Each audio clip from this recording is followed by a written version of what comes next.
তোমার সঙ্গে আমার মোলাকাত ইনশাআল্লাহ জান্নাতে হবে। আস্তে করে ঘাড় ফিরিয়েছে।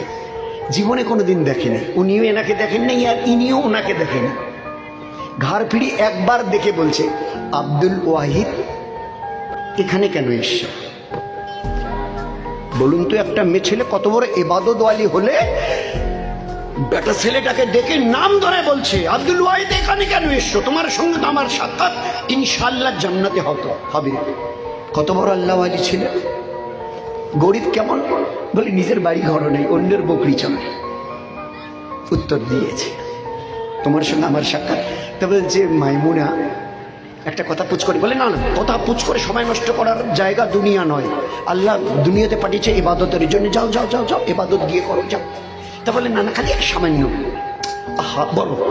বলে অনেকক্ষণ থেকে দেখছি তোমার এই বকরির পালে বকরিও যত, বাঘও অত। যতগুলো বকরি অতগুলো বাঘ। একটা বাঘ একটা বকরিকে কোন সময় হামলা করেছে আমি দেখিনি। একটা বকরিকে একটা বাঘ হামলা করেছে না।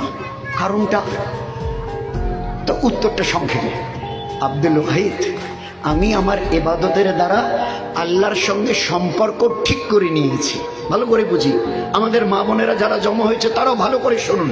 কি উত্তর দিলেন? আমি আমার ইবাদতের দ্বারা আল্লাহর সঙ্গে সম্পর্ক ঠিক করে নিয়েছি। আমার আল্লাহ আমার বকরির সঙ্গে বাঘের সম্পর্ক ঠিক করে দিয়েছে।